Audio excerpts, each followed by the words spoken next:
Good morning. Good morning and welcome to the Unitarian Universalist Society of Bangor in Bangor, Maine, where anyone is welcome.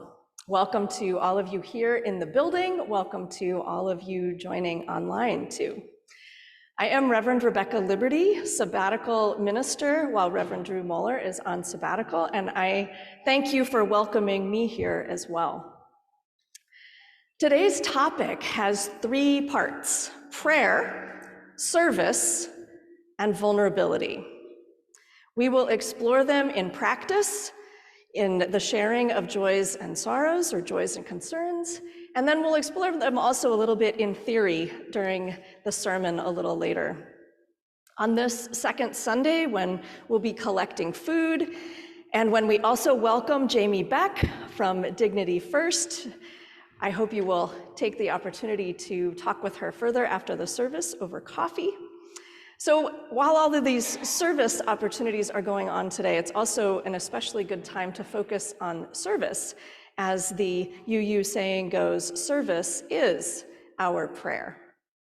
We'll talk about the importance of being attentive. So let's begin by attending to where we are.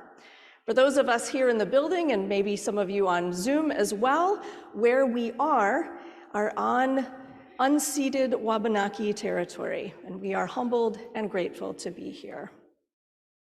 And now Kat Allen has some announcements.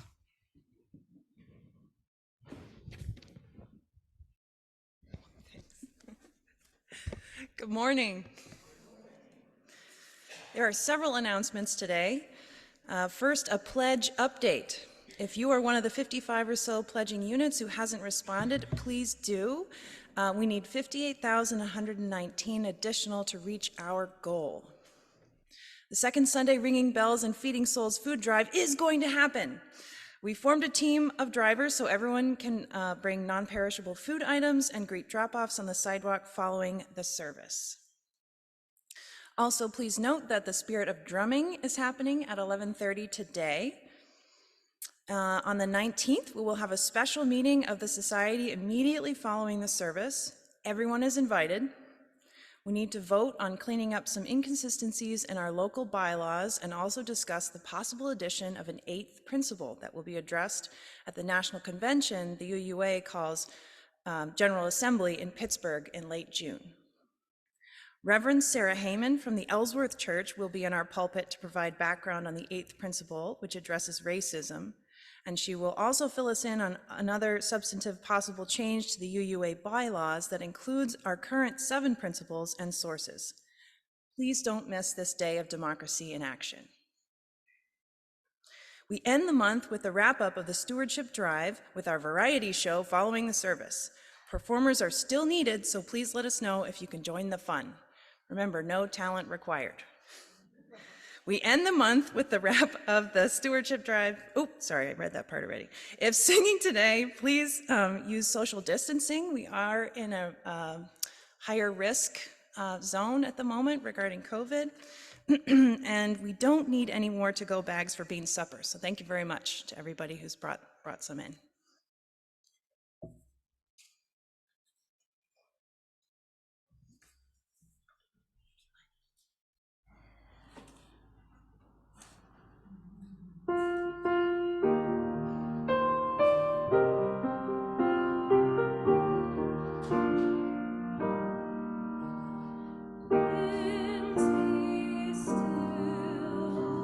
Storm clouds pass and silence come.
We are so lucky to have such wonderful music in this space.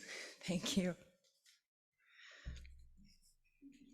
This morning, our chalice lighter is Dick Clark, and the reading is called Grace Meets Us Where We Are.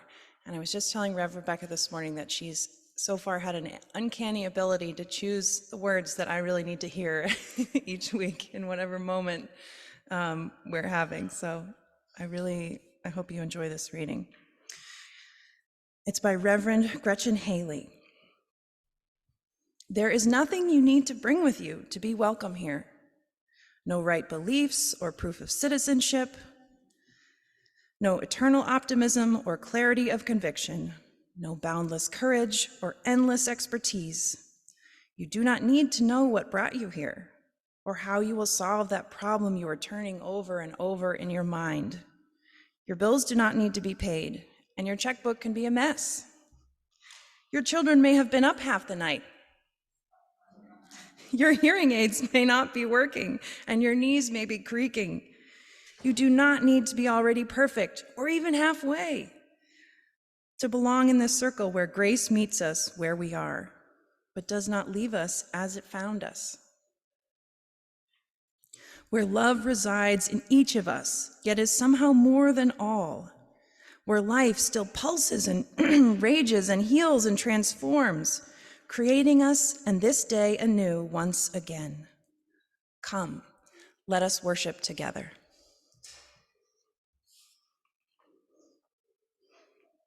All right. And now, please join me in singing our first hymn, number 352, Find a Stillness.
This is a time for all ages, so I invite children and youth and anyone who would like to come up and join me on the carpet.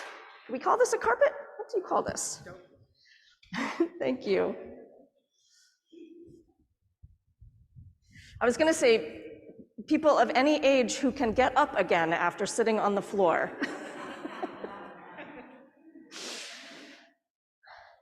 Good morning, everyone. It is so good to be with you today. And what I wanted to talk about today is actually something that we all do during the service here, and I think sometimes you are part of it in the service, and sometimes you do it in your classes downstairs, and that is sharing joys and sorrows, or sometimes we say joys and concerns. And there's something that happens in that white tray over there. Do you know what it is? You light candles from another candle. Did you do that with your mom once?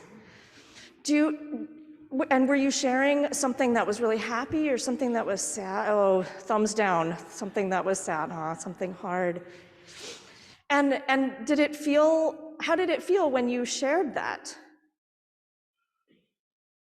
Oh, it's hard to remember. Yeah, sometimes it makes it sadder to say something out loud and realize how true it is when it's sad. Has anybody ever had the chance to share something happy sometimes too? Yeah? I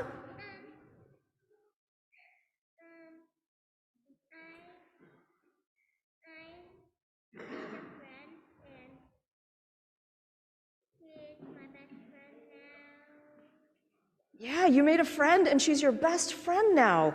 What a wonderful joy to be able to share with people. Well, you and all of us are so lucky that you have this time and this space and especially this community to share things like that. Both the really good kind of ups in life and the downs too. Somebody told me once, I wonder if you have noticed this is true, and I'll share this and then we'll light a candle together kind of from all of us that will be part of the joys and sorrows today. So you can be thinking about something you might want to share, but I was told once that if you have a joy, let's imagine, how would it feel if you were carrying a joy? Yeah, Cora? Oh, hugging and kissing your mom, what a wonderful joy to share. And when you guys imagine like hugging and kissing someone in your family that you love, does that feel like heavy or is it kind of light and bubbly? It's kind of light and bubbly, right? And do you know that when, like let's say I have something kind of light and bubbly and I share it with you, do you feel sad or do you feel like kind of a little bit more light and bubbly too? A little bit more? Yeah. So somebody told me once that when you share joy, it is doubled. Everybody is twice as joyful when you share it. And when you have something hard or scary or sad and it feels really heavy, and I share it with you, does it get heavier? Kind of works the opposite. Somebody told me once if you share that heavy, sad thing, it's only half as heavy because it's shared. So joy is doubled, there's twice as much of it, and sorrow, it's half as heavy because when we share it. So we are really, really fortunate to be able to do that in this space with this community and to be connected to each other. So would you like to come over here with me we'll kind of make a stop before you head down to your classes. Let's see. I don't know. And so somebody's going to have to help me. Where do we light this from again? Do you know? Oh, perfect. Oh, thank you. So as you pointed out, we light it from another candle. So we'll put that one in there. We're kind of after you go to your classes, everyone here will have a chance to share their joys and concerns today, but we're kind of started, we're getting a head start. What I did was my cat died. Oh, that is really so hard. Let's see, since you've done this before, would you like to do this with me and light it? Thank you. Is there any joys and concerns that you would like to share? Yes.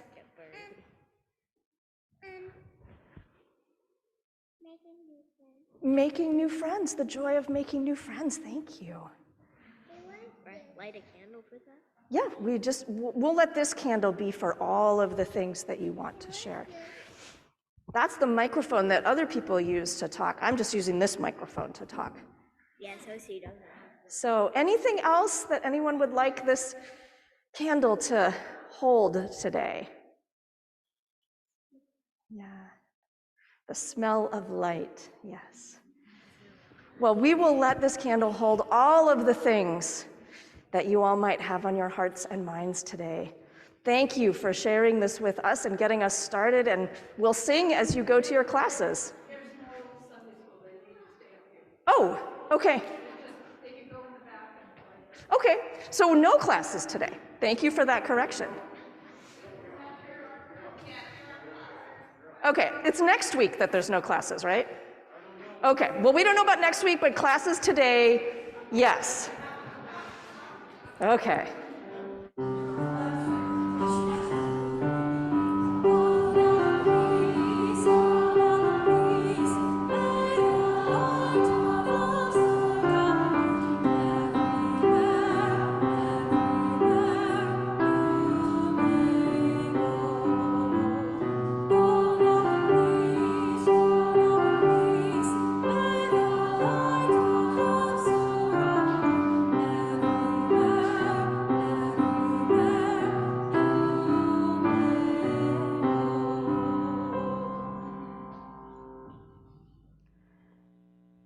Spirit of life, we offer to you and to one another the sacredness of this time and this community.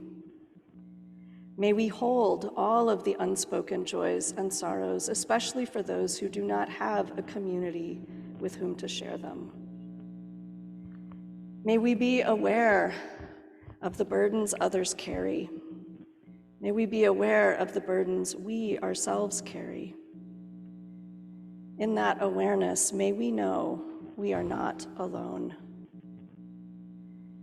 That others too hold hopes of new beginnings, hopes for healing even after long, painful journeys.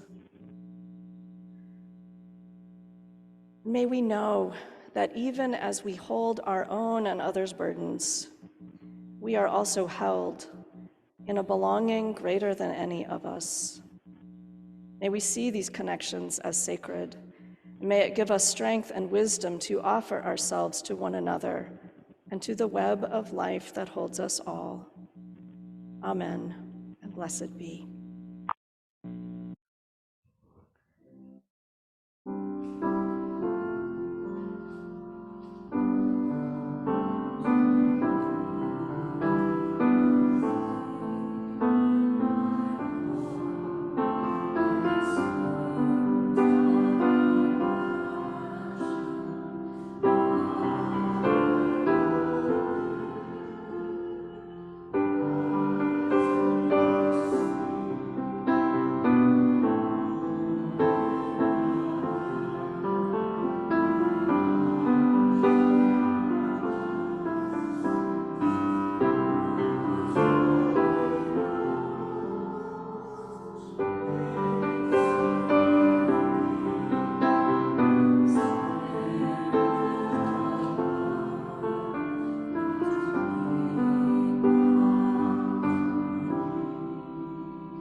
Service is our prayer, and so it seems right to move from prayer into learning about an opportunity for service. Jamie Beck is here from Dignity First, and this may not be the first time you have heard of Dignity First. Reverend Drew has been on the board of this organization in Bangor since the beginning, and Jamie is here to nurture that connection. She actually Suzanne Kelly was going to introduce her this morning, but I have the privilege of stepping into that role instead since Suzanne was unable to be here. So Jamie is a friend and colleague, and I'm excited that I happen to be here on the Sunday when she's here and have the privilege of introducing her and inviting her to tell you more about the important work of Dignity First and the opportunity for any of us to be of service with this group.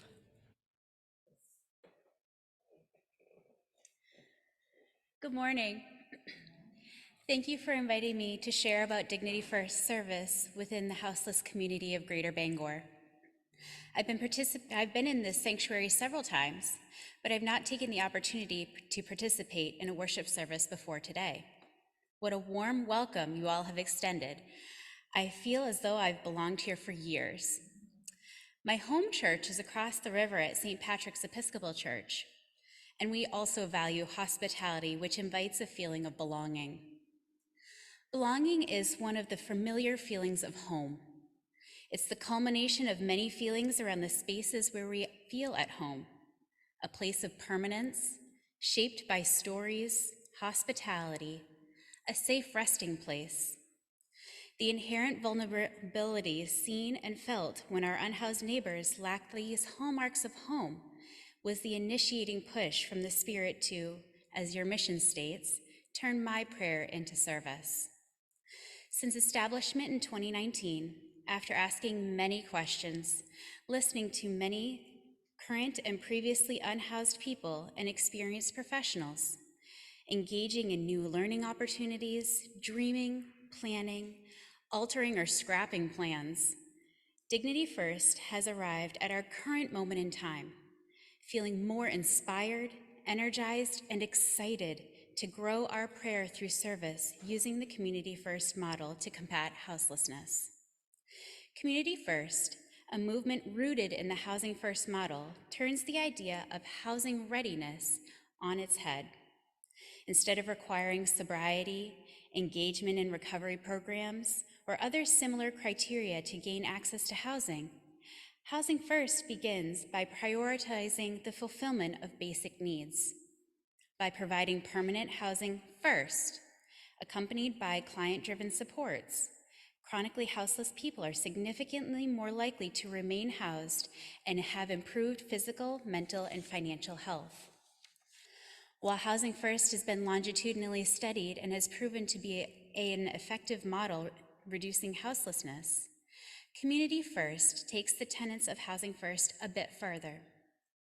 Firmly believing profound and catastrophic loss of family, or the most basic level of safe, stable relationships, is the root of houselessness, Community First activists use the relational approach instead of a transactional approach by purposefully recreating a safe, stable village where formerly unhoused people and intentional neighbors live side by side and work together to cultivate and sustain a compassionate and dignified neighborhood.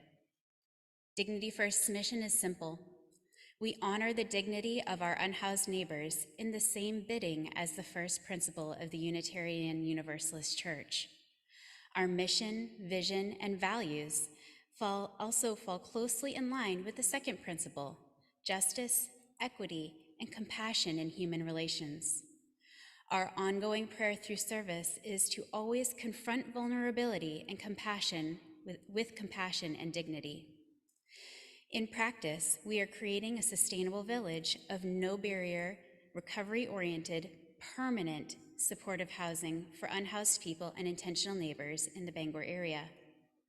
Even though Dignity First was conceived at St. Patrick's, there are several other faith communities invested and engaged in furthering our mission, including Faith Linking in Action congregations such as Hammond Street Congregational and Redeemer Lutheran Church.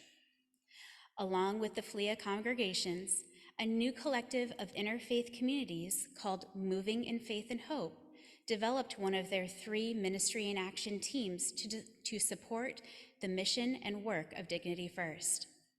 If you're interested in learning more about our mission, getting involved, or how to help, I invite you to visit with me during your coffee hour after this service. Thank you.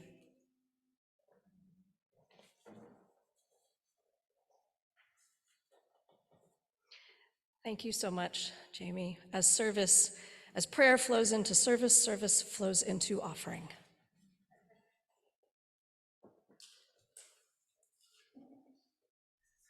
So please join us in this moment in giving what you can and contributing to the good work that this community does. Thank you.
The reading today is a responsive reading, and the words that you will repeat after each statement should be on the screen. Can you see them?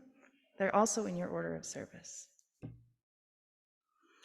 The reading today is by Don Cooley, A Litany of Wholeheartedness. Because there have been times when shame has crushed our ability to be wholehearted, we let go of who we ought to be and embrace who we are.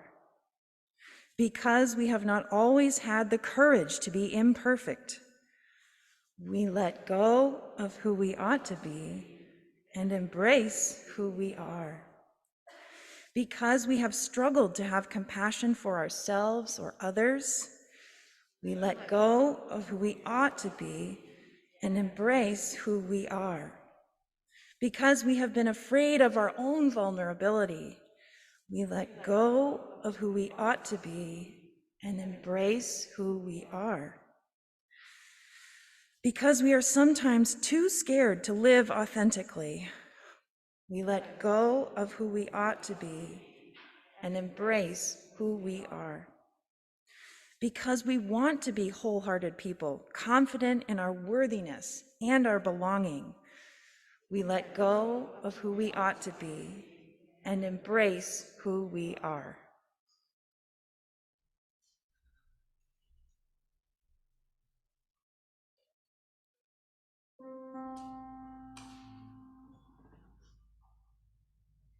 As I went down to the river to pray, studying about that good old way and who shall wear the starry crown, good Lord, show me the way.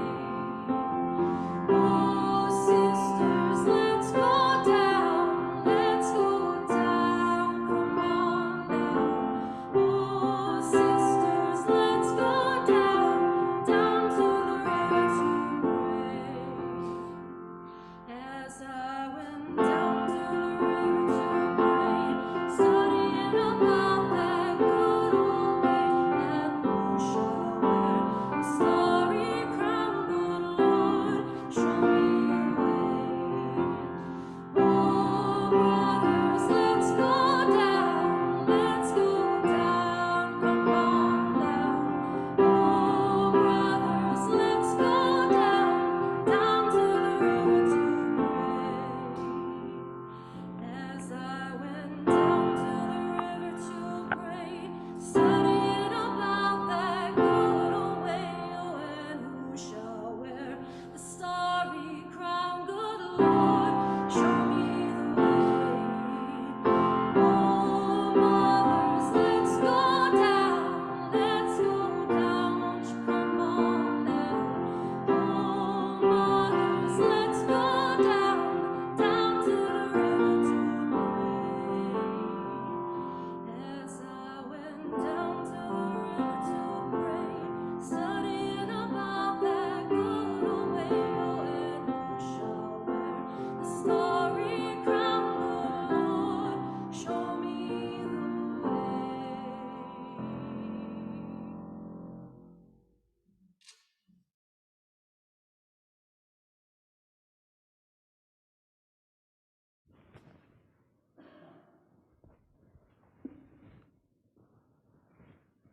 Thank you.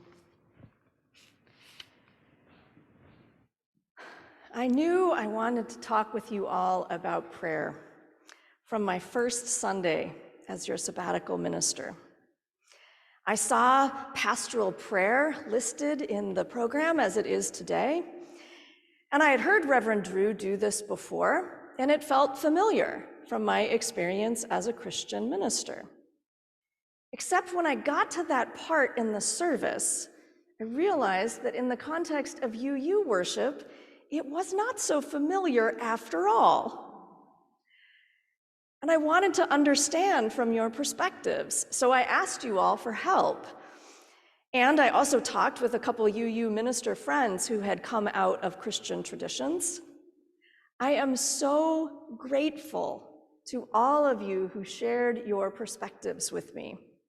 I will try to do justice to what you shared, and I hope that we can continue the dialogue about spiritual life in the coming months.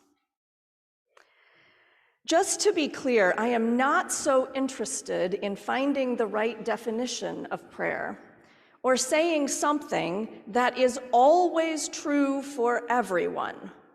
I doubt that's even possible, especially since my own perspective has been shaped so much by Christian traditions.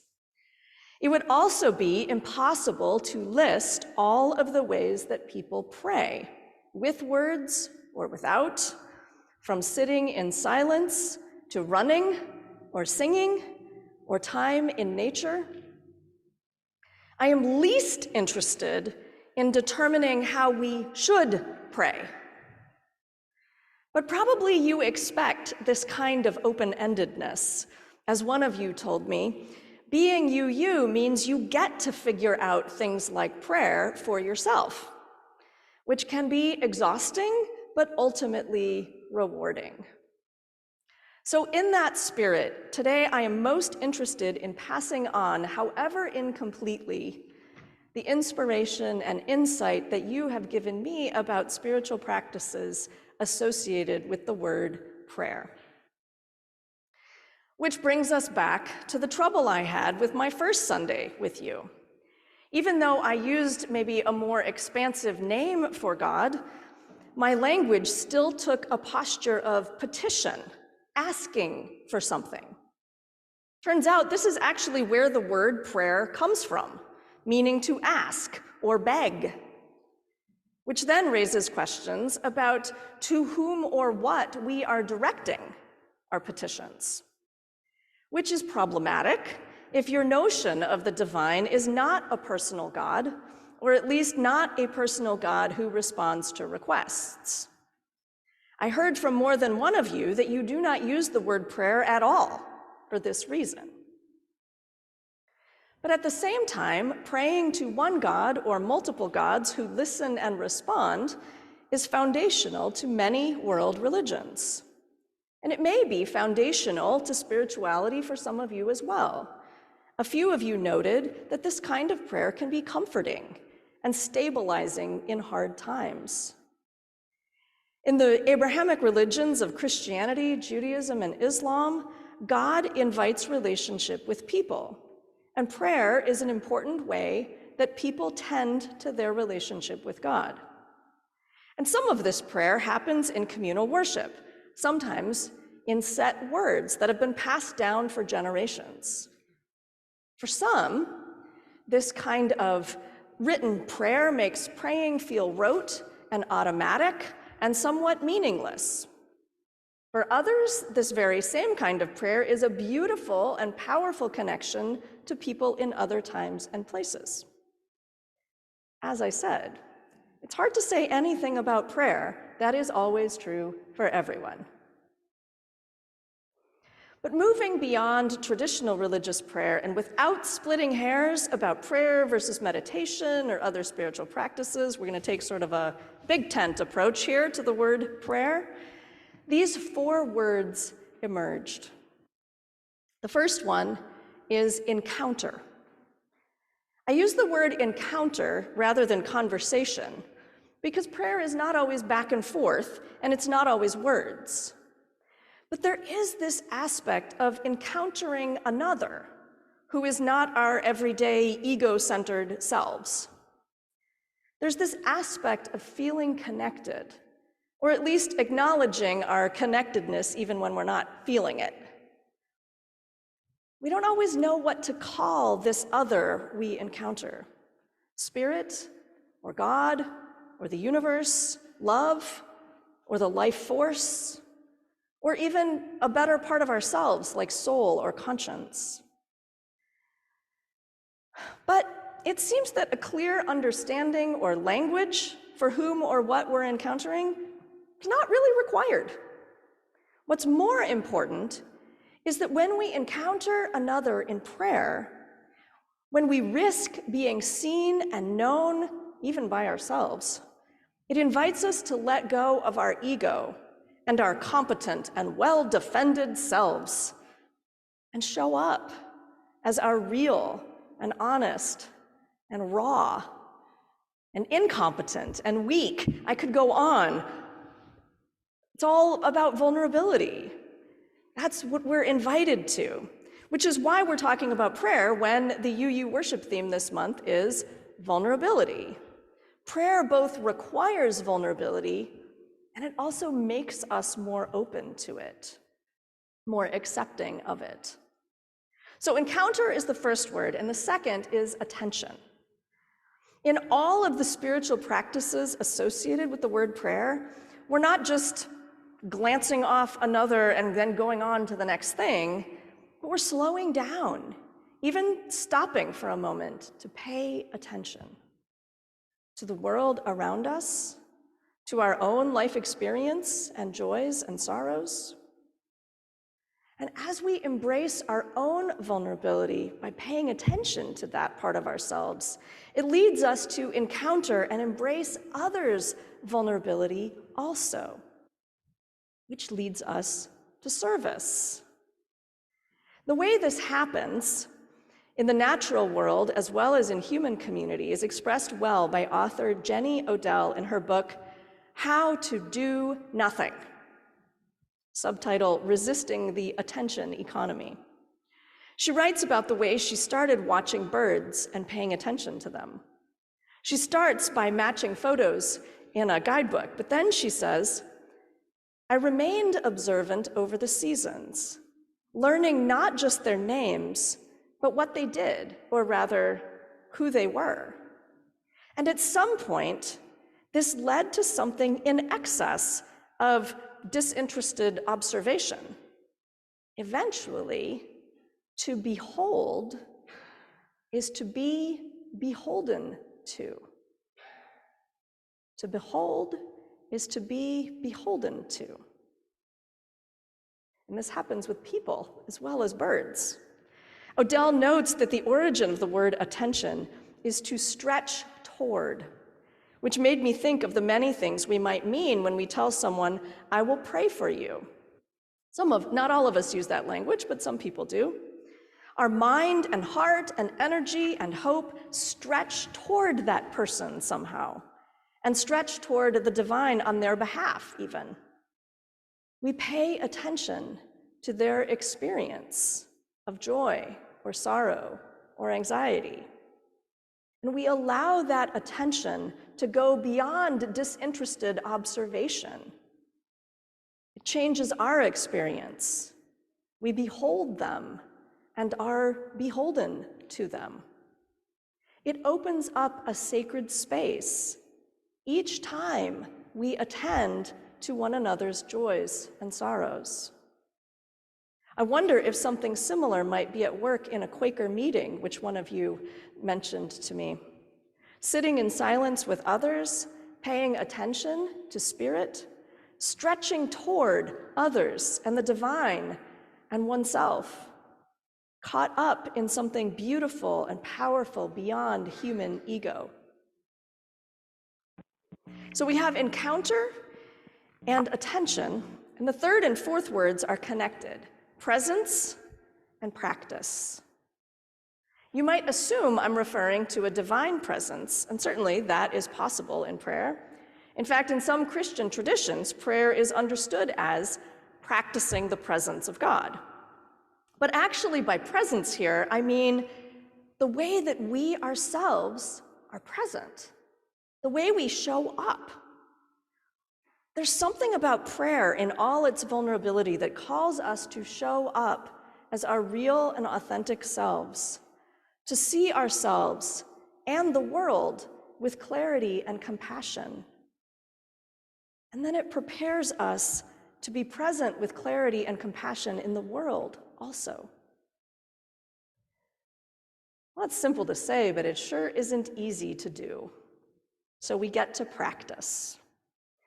Whatever spiritual practice we use for or in place of prayer, it works best if we do it over and over, showing up again and again.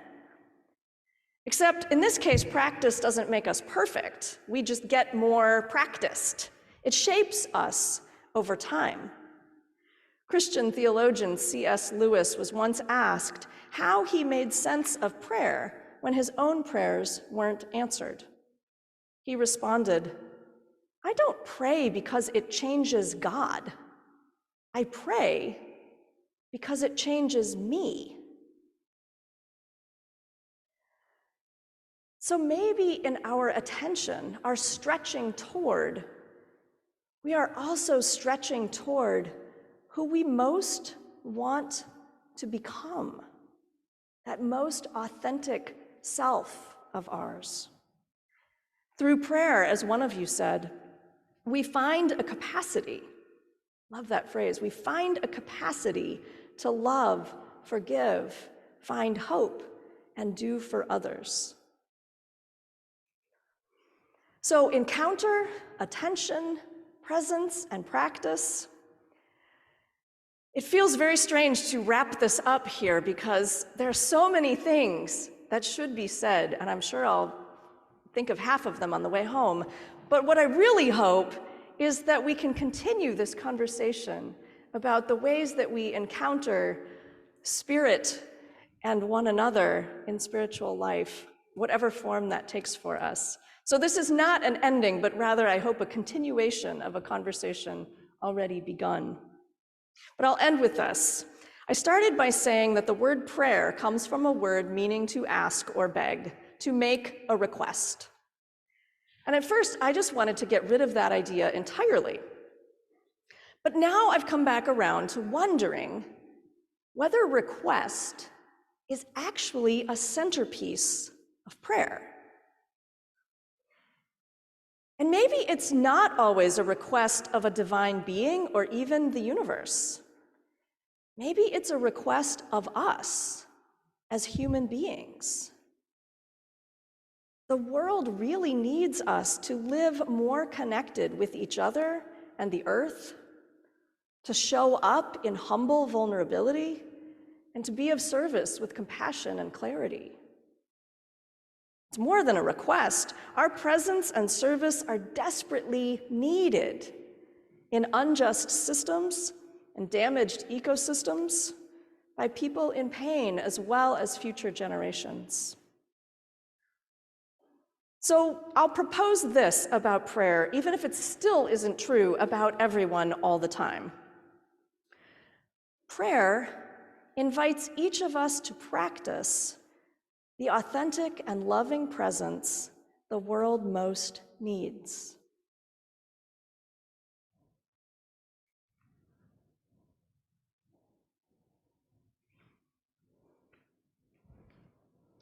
Our hymn is number 86.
As we extinguish the chalice, do we have someone extinguishing the chalice? Thank you.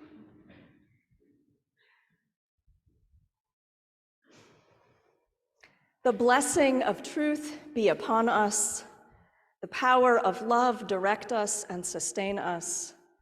And may the peace of this community preserve our going out and our coming in from this time forth until we meet again.